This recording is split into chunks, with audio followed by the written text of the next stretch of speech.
You should have some. I ate before I came, so.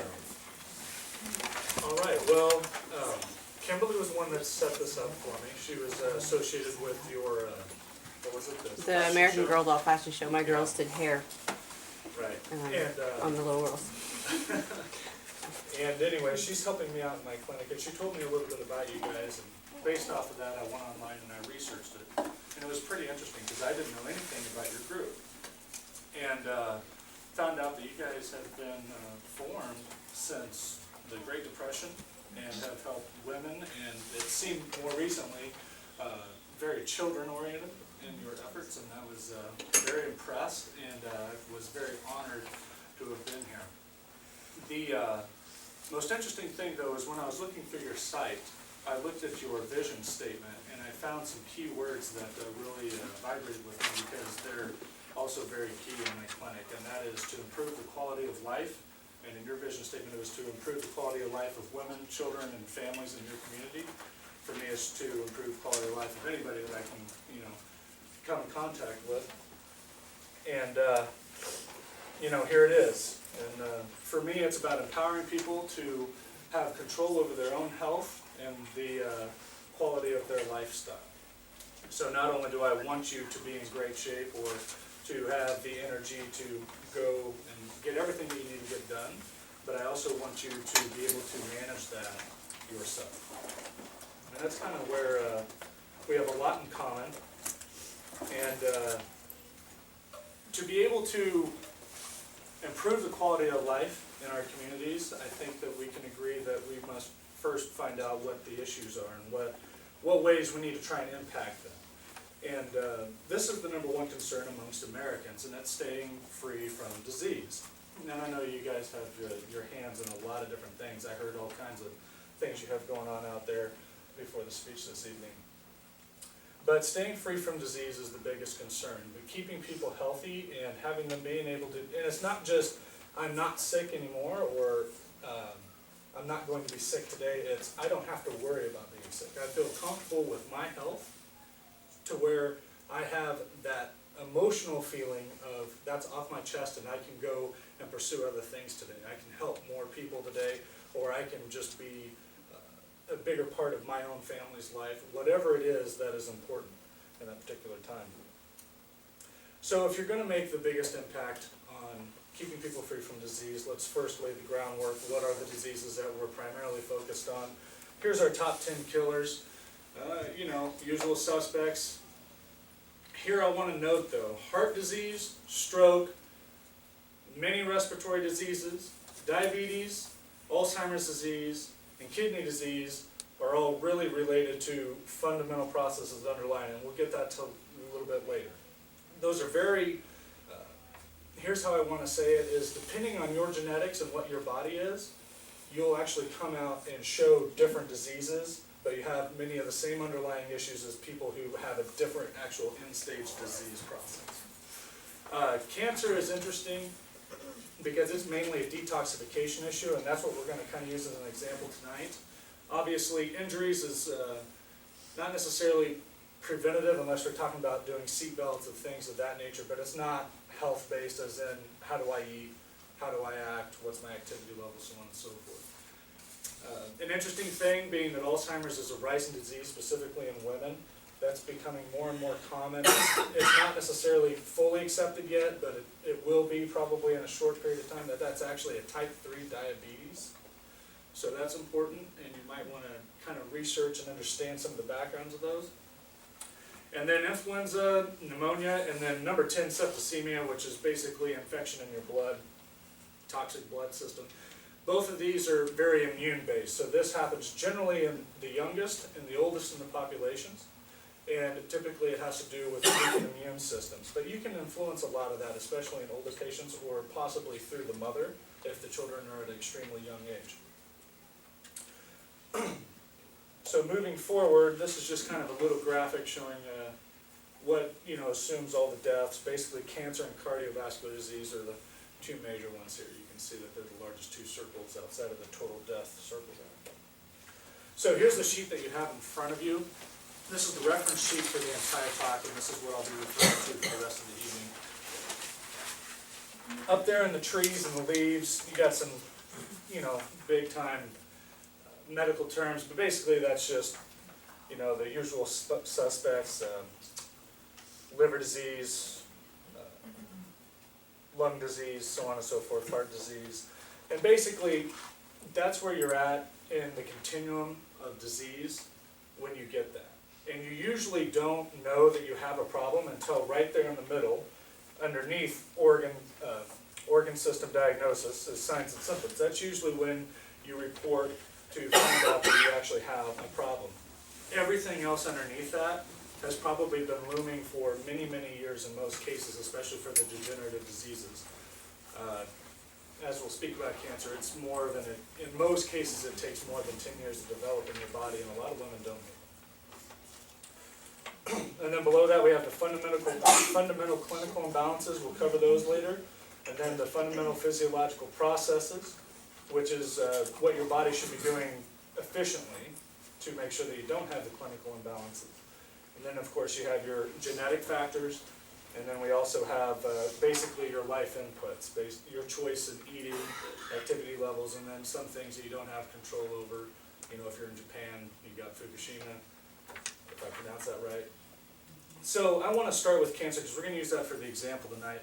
As far as like public understanding, especially being a room full of women, educated women that are being active in the community, what are you told about prevention of cancer or early detection? I mean, is anybody, like, what comes off your head? Anyone? Eating, fruits and vegetables, and then doing your tests, or your mammograms and Yep. all that good stuff. Okay.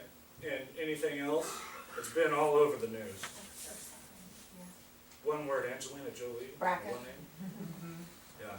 So I have a genetic testing for just a couple of predispositions, and it's not the test that I'm worried about as much as the end product is it's their form of prevention is just going ahead and performing a mastectomy, which those genetic tests tell us a lot more than just that, and it gives you a lot of information to be able to prevent those diseases from forming in the first place. Just you have to be able to find doctors that understand what that correlation is and how to track it with your personal health as you age, and you make efforts to make sure that you're staying healthy and free from risk of breast cancer. All right, so, well, first of all, let's start with the prevention. We're going to kind of work down the sheet there. So we're going to start with the signs, symptoms. Typically, that's where breast cancer comes in. Let's start with the mammogram testing. It's catching a lot of flack. It's just actually getting worse and worse and worse. Let me put some facts here. Sorry, the computers are confused. All right, so now basically everybody is coming to agree scientifically that mammograms increase the risk for developing breast cancer and raise the risk for spreading or metastasizing the existing growth. A lot of this comes from, there's been a lot of science on x-rays, and you hear about radiation. I don't want to be radiated a lot. Well, typically every time you go in for your mammogram, the amount of radiation that's brought into your body is about 1,000 times that of a chest x-ray, which is actually a pretty heavy x-ray compared to most. And so that's 1,000 times more of a dose of something that's already been scientifically proven to increase your risk for cancer. And things have been coming down the pike that are pretty hard on it. One of the keys though is we're talking about genes. It seems like you're pretty knowledgeable about that being in the nursing profession. So you talk a lot about the AC gene. Gene women. It's very common among women, and it actually greatly increases your risk of producing breast cancer off of radiation techniques, specifically mammograms. So if we're going to try to avoid mammograms, the other thing is, one last part about mammograms is they detect it at a very late stage oftentimes, and many times you get confused diagnoses, so you think that you have breast cancer, you get the mastectomy, or you have radiation treatment, whatever the case may be, then you find out that it was actually a benign lesion that you went through all of these processes for. So there's just, we want to be a little bit more effective in our skills of finding the disease at its early stages. breast self-examinations and clinical breast exams. What's really talked about? You know, what would you say that you know about your self-breast exam? Who does one every month? Okay. The next question is. How My mother often do you and get my best clinical friend breast both had exams? cancer before 35. breast Do what? cancer. My mother and best friend both had breast cancer before the age of 35. Okay. They're both alive, but absolutely breast exam every Right. month. And the other question I have is, how often are you getting your clinical breast exam done? Okay, still once a year, that's good, everybody's doing that. But the thing about the self-breast exam, and she'll probably be able to tell you this firsthand, 90% of you are actually gonna detect your breast cancer yourself, by your self-examination. There's a long time between every year exam. So, it's a very key fact that typically in areas where you're having a lot of these exams performed, you actually decrease the mortality from that kind of disease by 40%. It's very easy, and it takes you what, 5-10 minutes, not even? Pretty quick. Do you actually track it? If you feel anything that's abnormal? Oh, yeah, I'm sure. I've even gone in for mammogram. Right. Well, and here's where I'm gonna go, is this is gonna be the next thing. So, self-breast exam's a big deal. That was something I wanted to talk about at the very end of it. If, in the future, as a program, you guys wanted to ally with me, I would be more than happy to jump in with a program that you are introducing a system for self-breast examinations for women in the community. And one of the big things that I do with my clinic is I track everything. I give people the full diary. We're doing food diaries, we're doing exercise diaries, we're tracking it all, because the hardest thing to do is to change your habits, and we'll get to all that later. But the point here is if you have the sheets and you can track it, especially if there's something that you feel is different this time than last time, it's important for you to start kind of tracking it and make sure, see how it progresses, and decide whether or not you need to get in and see your doctor. So here is your new best friend though, digital infrared thermal imaging, DITI. Do you use that in your setting? I haven't heard of that, but It's more widely our spread breast now. center is growing, so it could be It's more than been that. from the 80s, but it's much more popular now. It's completely non-invasive, you're not getting scrunched or anything like that. Plus, there's no radiation, and it's completely safe. All it's doing is picking up heat signatures off the breast itself, okay? And it's able to detect changes that are related to cancer and pathology up to 10 years earlier than mammograms. Okay, and it's also fairly cheap, so definitely check with your doctors about that. Try to replace your mammograms with the infrared. They have a higher level of detection, and it's much earlier in the process, okay? Where is that offered in the metro? You'll have to look that up. What is it? I'll tell you what, right I'm now, I'm asking looking at right trying to now. find one and buy it. My husband's radiologist, I'm asking him right now. What's it called again? Infrared? Diddy? Yeah, DITI, D-I-T-I, digital infrared thermal imaging. Oh, I'm not keeping up. I got Why two is that not computers here. mainstream? It is becoming mainstream. It's becoming mainstream. I can actually, if you guys want me to, I can send you a couple of articles that are written by one of my colleagues going through my internal medicine courses. She's out of Florida and really hits hard on these topics. I can send you some information on that. She gets into more of the politics and where the money's flowing. That's where, you know, her argument comes from. All right. So, but back to here.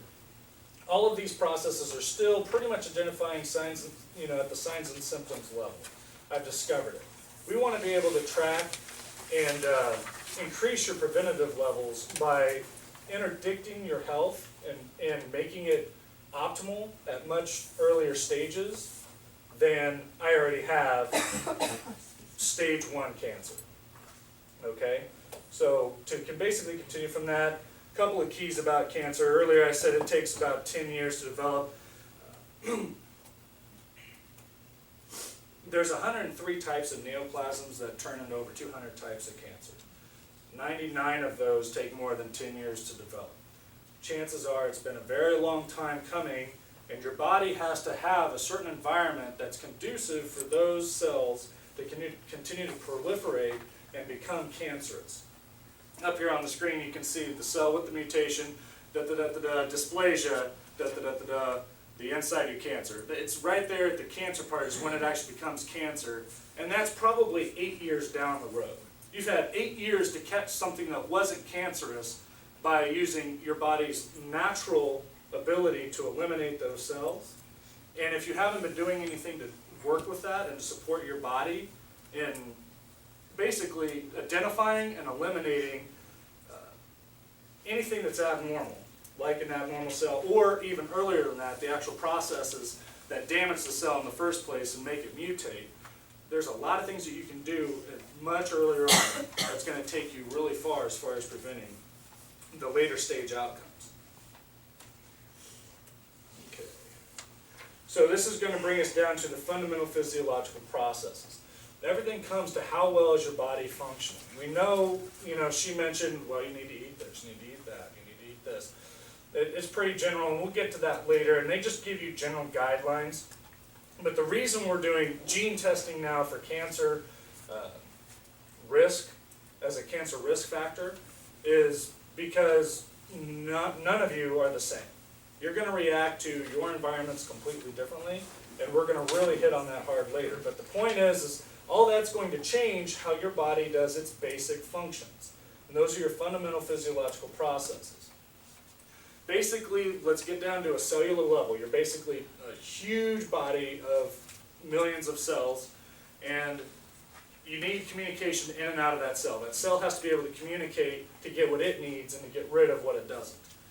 And the ability to create energy, it has to be able to efficiently create energy for itself to survive, and then it obviously needs to be able to replicate, to continue basically new generations of cells and maintain itself, elimination of the waste, and then it also needs to be able to protect and defend. This is also kind of on a larger scale with the immune system being able to identify the abnormal cells and getting rid of them. We'll get over that later. And then the transportation and circulation, how the nutrients get to your tissues. This seems really fundamental, but this is where a lot of the issues lie, and I will actually give you right now the best scientific cancer story for breast cancer that can be delivered. So here's our clinical imbalances. These are the things that go wrong, and we're going to run through those real quick. And the first one of this cancer story is going to be the endocrine and neurotransmitter imbalance. This has a lot to do with, on the surface side, if you feel like you're fluctuating with emotions abnormally, you're very familiar with hormones, as females in health in general. But estrogen imbalance is the key, and that's pretty commonly well known as well. But what does that mean? Now, the other thing that I do have to ask is, who gets tested for their estrogen levels yearly? Blood tests, saliva testing? Yes. Saliva? Here, my endocrinologist does, I don't know. Okay. Like, Yeah, what? saliva testing is what you need to be doing, because what that's going to do is it's going to give you the actual levels of estrogen in your tissues. Blood testing only tests 1 or 2 types of estrogen in your body, number one, and there's like 16 to 20 types of estrogen. And so in the tissues you can have a much larger buildup of estrogen if there's certain kinds of estrogen that are being produced as compared to the others. I'm pretty sure I had a bunch of testing done, and I had to actually go to an endocrinologist to have this done. My doctor, who's even a DO, didn't feel comfortable with doing this level and Right. referred me. So to have that done yearly, that would be pretty challenging.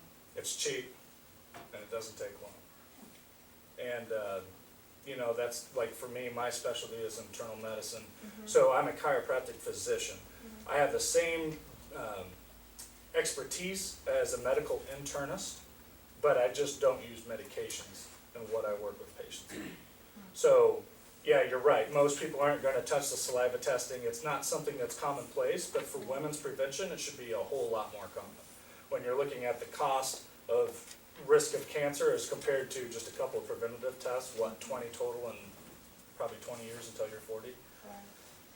Okay, I was just curious, because I had a hard time getting this done, and like I said, I had to go to an endocrinologist to get it. Yeah. Okay.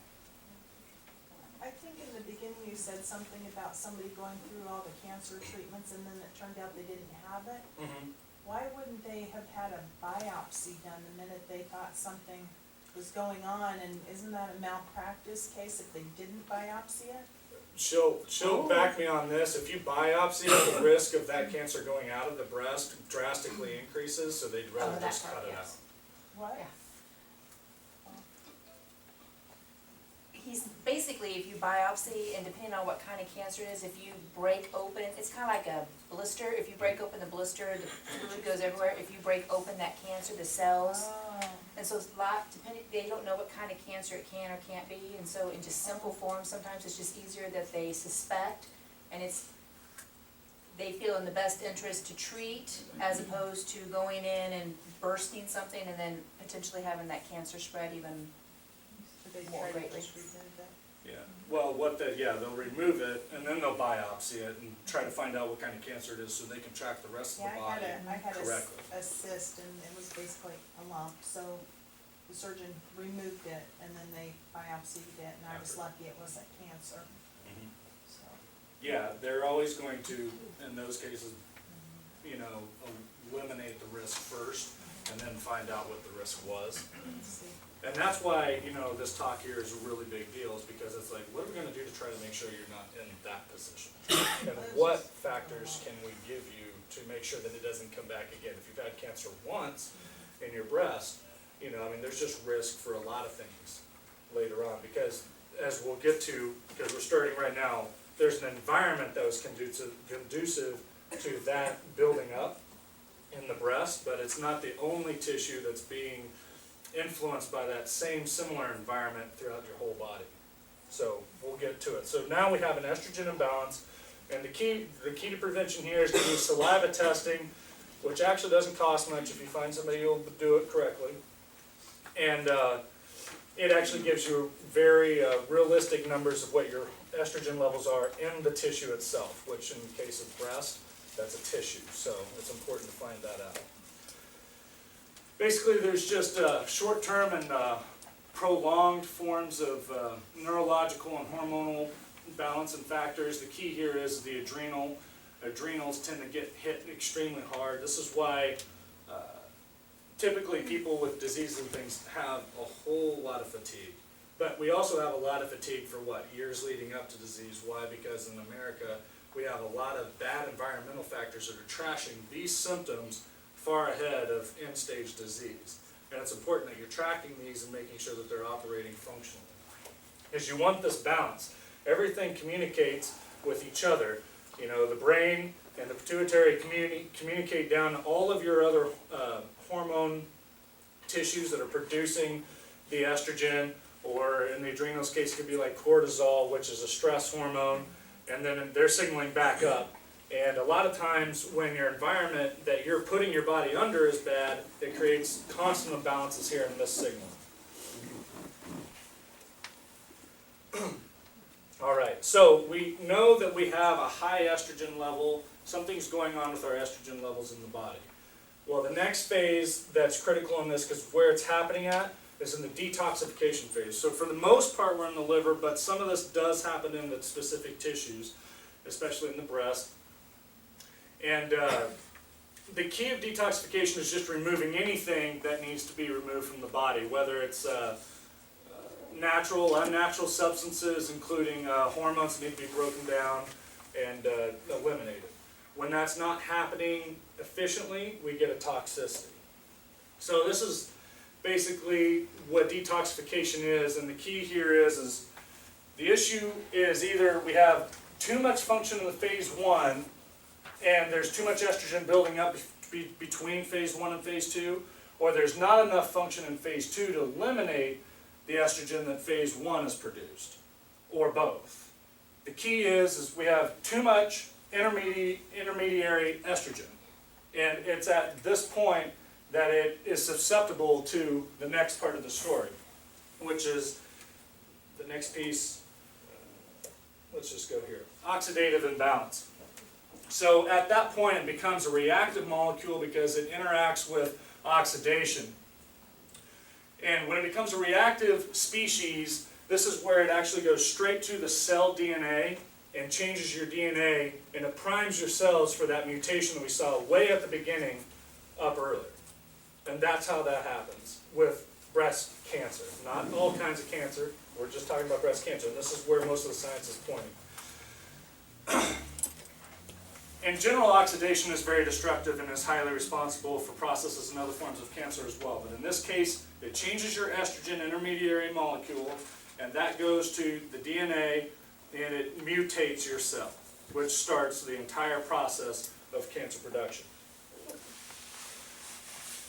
And they're basically called free radicals. And see right here, it shows the reactive molecule. So it hit the estrogen and it becomes a reactive molecule. And if you're not getting the antioxidant protection, you're going to have tissue damage, or in this case, it goes straight to the DNA. Okay? Now we have the immune system. We have a mutated cell, and we need to recognize that mutated cell, which happens all the time. You'd probably be surprised how often this happens in the body. The proper immune system locates these cells and forces them to basically self-destruct. Now, when the immune system is not functioning as well as it should, or not catching cancer early enough, this is the lymphatic system and kind of talks about that. Here's what happens. Once a tumor reaches a certain point, it's able to evade the immune system. So the immune system cannot locate the cancer if it's far enough along. At this point, the cancer actually turns your immune system against your own body. Well, not against your own body, but it makes it serve its own purposes. And it's at this point, right here in the middle, it takes control of your immune system and it gets it to produce inflammation, which is the next part of our story. And inflammation is important because it forces more nutrients and blood flow to that area, even creating new arterioles. That's pretty common. Well, what this does is it allows a tumor, which would not be able to really expand past its local resources, to grow and actually turn into full-fledged cancer, and then also start creating new generations of the same cell and do it successfully. This is the environment that's happening for 8 years. Immune system, inflammation, further production of cancer risk until it formulates into full-fledged cancer. That's when you find it. Okay? A couple of just different factors that influence inflammation. Inflammation plays a role across all kinds of systems, but in this story it's key in allowing that mutated cell to continue its process into full-fledged cancer. And here we go. You got the inflammatory environment, proliferates a lot of cancer, and then you get the metastasis at the very end, where the cancer cells get in the bloodstream and spread throughout the body. All right, so then we have the digestive and the microbiological imbalances. Every one of these that we previously discussed is heavily influenced by digestive and microbiological imbalances, just simply because if you're not getting it in your body, the proper building blocks, the nutrients, the energy to support your other systems, they're not going to operate at full function. Depending on what your imbalance is, that's going to affect. Maybe it's the immunity that's not up to par. Maybe it's the detoxification that's not working as successful as it should be. And let me run back to here. So like here, they actually kind of point out some things that influence phase 1. So if you're really high on these, but you weren't taking enough amino acids, you could possibly have a buildup of estrogen along with many other molecules in between these phases and where they're breaking down. Or and you could just have overactivity here. Or if you're not getting the antioxidants in, you're not going to be able to eliminate these reactive species before they interact with your DNA cells. So that's kind of where diet's interacting with this, even though that's just kind of the detoxification pathway. But there's a lot of things that it influences. So here we go, we got the digestive tract. This was actually a lot more complicated than people give it credit for. One of the biggest things is, you start taking your multivitamin. What all are you seem pretty head up on your nutrition. Do you just stick with whole foods? Me? Mm-hmm. You said you were talking about fruits and things. My husband's an MD and he is, all about eating blueberries and, Right. All that stuff, so we try That's your to antioxidants. Yeah, we try to have a very wholesome diet, And be and balanced. in addition to that, we take, we eat fish and we take, omega-3, we do take a multivitamin, and, so, we're always exercising and eating right, for heaven's sakes, he lives the dang thing. You know, it's like, let's just have some chocolate and vodka. Well, living that lifestyle, Watch but, movies. but I wanna use this as an example. You're generally living by all these really great, recommendations, Yes. but they're generalized recommendations. Mhm. And my question to you is there anything about that still frustrates you? Is there something that you're not getting out of it that you'd like more out of it? Well, I Like as far as finally effect on your have, body? I finally decided it's better to just be grateful and thankful, Uh-huh. and, so now I'm on board and I, ride my bike and, eat right and do all that good stuff, but I still lay down on the couch and watch movies now and then, so. I'm been pretty happy. I can stand to reduce some stress with my teenager though. That's probably where I'm at risk. We'll talk about the psychosocial part a little later. Yeah. But I guess, what I was talking about is I have a patient now that they've had a heck of a time. They follow general eating guidelines, and they even tried to exercise a little bit, and they couldn't lose weight for the life of them. And there's a lot of reasons for this. It's not necessarily your fault. Everybody just tells you, I don't know if anybody's ever just said you're not working hard enough, or you're just not in the gym enough. Because that's typically, definitely the way it is amongst guys. If somebody has a little bit of a pot belly or something going, it's like, dude, you need to get in the gym. When really it's mostly about how you eat and so on and so forth. But the key is digestion is very complex. And each one of you, due to genetic predisposition, digests things differently, reacts to it differently, and you get a lot of different responses out of it. And it's very important to understand that, like, even just for B12, there's probably about 4 or 5 different things that can be going on. It's not how much B12 you're taking in, it's other things that are actually going on in your body. And one of the biggest things that people typically don't have enough of is the correct stomach acidity to break down the food before it ever gets into the colon. And that's a big deal, and that's just an example. There's tons of things going on. Is that where you would encourage people to eat Activia and stuff? Probiotics, is that what you're talking about? Not Activia probiotics, Kombucha? more probably clinical of, because Activia has only 3 strains. There's other probiotics that are much more How do formidable, you because take right it, now, like by pill with pill form or powder Water, form if they're powder form. refrigerated. Oh, I see. But the reason for that is this, is if it's very common and will happen a lot where I'll have to do a stool sample with someone to understand what's going on within their gut. Because back just to general physiological, your metabolism is greatly regulated by 2 species of bacteria. If one's high and the other one's low, you can't gain weight for your life and you can be stick skinny and 100 pounds. If they're switched around, you can be 250 pounds and not be able to lose anything no matter what you do. So manipulating those specific species to get the balance that you need in your body so your metabolism is balanced as well is key. Your microbes in your stomach is actually the heaviest system in your body. And, it's very critical in your overall immune function. There's a lot going on in there, and a lot of people don't pay enough attention to it when we're dealing with patients. And it's a very critical area to be very specific about and to understand what's going on. Okay? Does that answer your question at least well enough for now? Yeah, kind of. Do you know if there's a FDA regulated one that would be a good option? Because, sometimes I get a little nervous with the health food store, and I do go to the health food store, and I do buy supplements. But I get a little nervous sometimes because I worry about whether they're being regulated enough and what's actually in there. And It's where not they're legal coming for them from. to regulate it through the FDA. It's not and what? It's not legal for them to regulate it through the FDA because it's nutrition. Right. So if That's it's, what's a if concern, you have a 'cause I'm kinda like, strict who's watching nutrition, this, generally they've actually modified the actual structure so it can actually be patented and it's actually an unnatural material. So that's something important to note. If you're getting something as a script, they've actually changed the composition of that so they can patent it. It's not a natural source.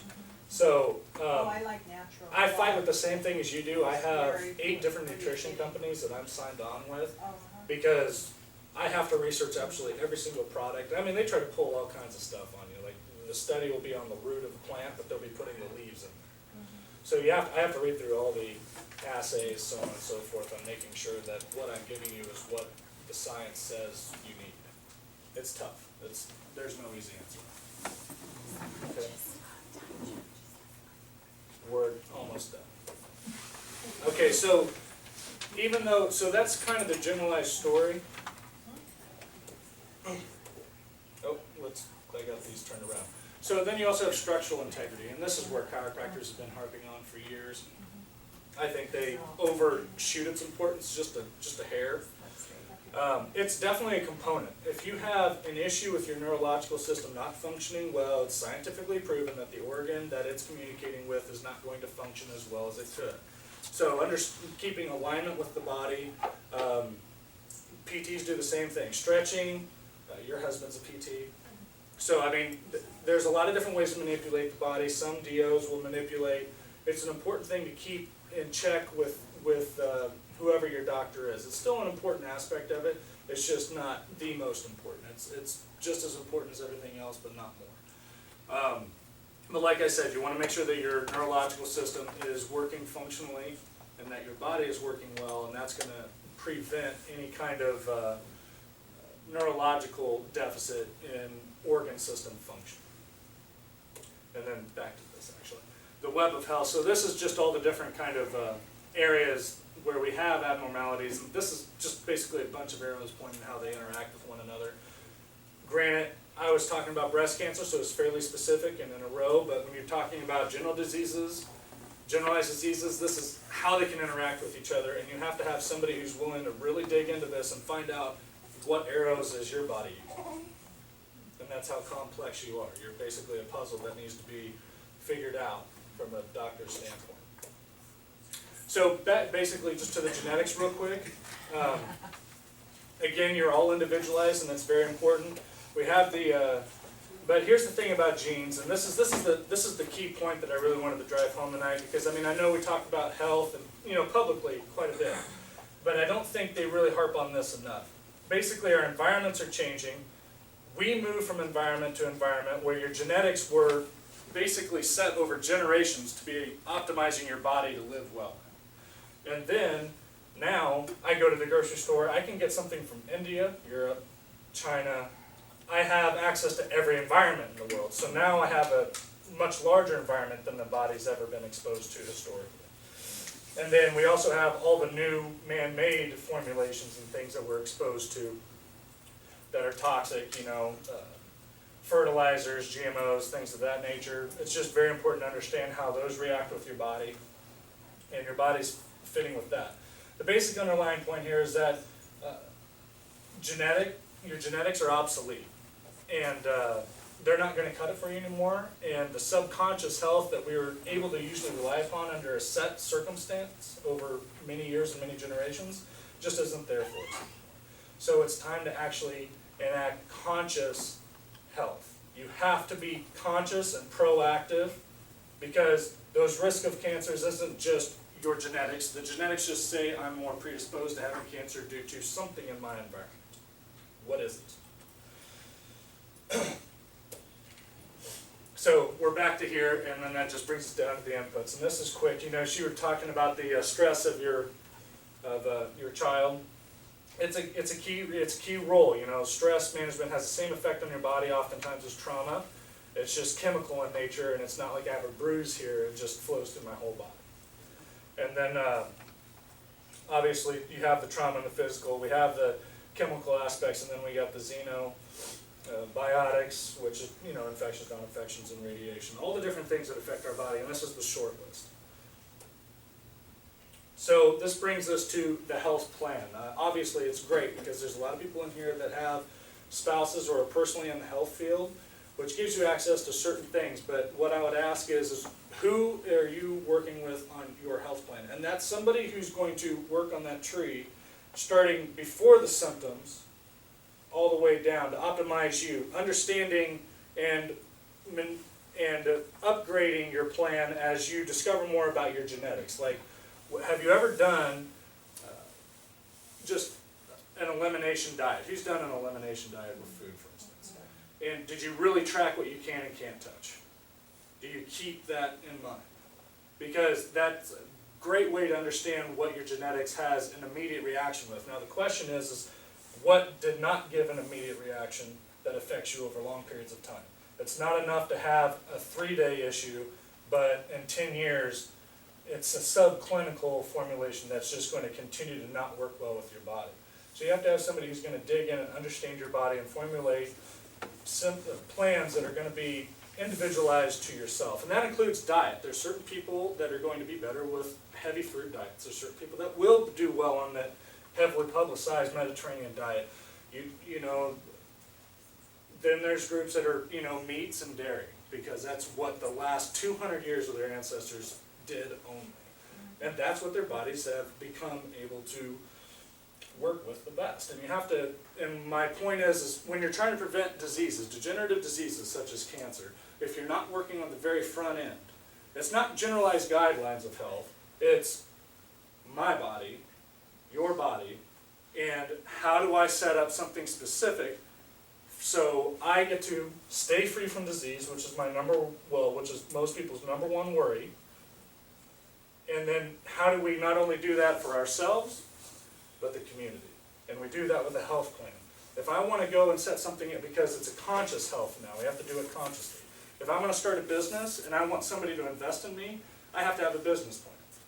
You should expect the same out of yourself. If I'm going to be healthy, I have to put down basically a health plan of how I'm going to get there. Otherwise, consciously, it's tough because we have bad habits.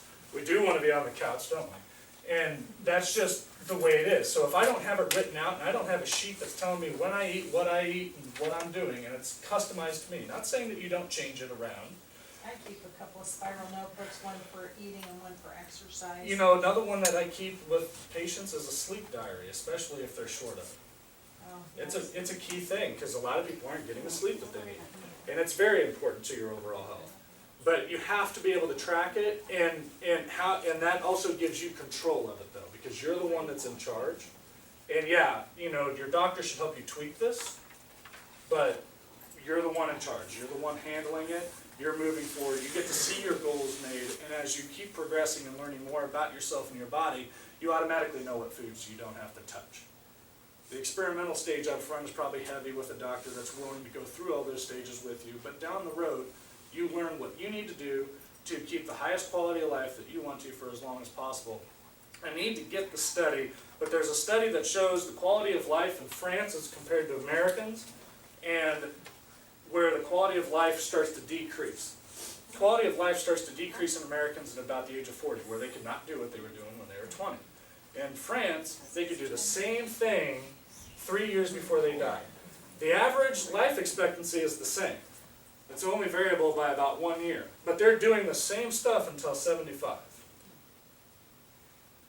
So, but most of people in France were from France, for the most part. And that's also their natural environment. That's one thing to very much keep in key with. But the other thing is as a society, the way we're set up is also not conducive for the appropriate amount of activity. And then of course we got, you know, amazing foods and things that are outlawed about everywhere else in the world outside of these borders. So those are things to definitely consider. So here's the points to definitely take away, and we'll finish up. Basically, disease prevention is the number one way we can improve quality of life in the community. There are more effective and cheaper ways of breast cancer screening. Diddy. And prevention trumps screening. It's important, you know. Let's just not even get to the point where I have to find a breast lump and freak out, right? Take our health and prevention into our own hands with the health plan that includes lifestyle medicine, functional medicine, chiropractic, or PT. Anybody who's working with your body to make sure that your joints range of motion and general alignment, posture is where it needs to be. And then, of course, for both of us, because of our organizations and what I'm doing, we need to lead by example with the community. And so the best thing that you can do to be able to put this into your community is to live by it, and then turn around and be able to answer questions for people who want to learn more about how to do it appropriately and efficiently. And that's pretty much it. Any questions? What would be an average cost for developing a health plan? That depends on what you're working with. Now, if it's somebody who already has, here's what I honestly tell people, and this includes like meal replacement. so the cost there is decently high, cause you're pretty much replacing your entire food bill there.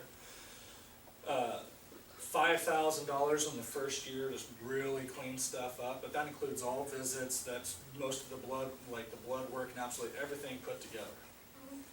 Now, the blood work and things you can usually get covered by insurance and things through your physician. If you're doing that work with a doctor who takes insurance and works with your insurance, you can probably get a lot of that covered too. The issue is that the insurance companies really regulate and don't understand full preventative medicine yet. They're getting better about it all the time. Like, they do great now. They're doing like biannual preventative health exams, but they're catching on more all the time. But that's why I run cash, is because nobody really covers enough for everybody. It'd just be a headache for me and my patients. But I do get the lab tests done through other physicians that I'm allied with and things like that. So that's typically, so when you say a health plan, I'm thinking of just like an entire treatment plan for the first year. Now, of course, that should go down. In general, my experience at the clinic that I was at before I even went to chiropractic college, we had people down to like $2,400 a year. And that was because they chose not to get off of the meal replacement shakes, which by all means, if you go whole foods and really manage what you put in your body, that's superior. But for a lot of people, busy lifestyles and things like that, they just don't want to hassle with it. So how do you get started? With me or with your doctor?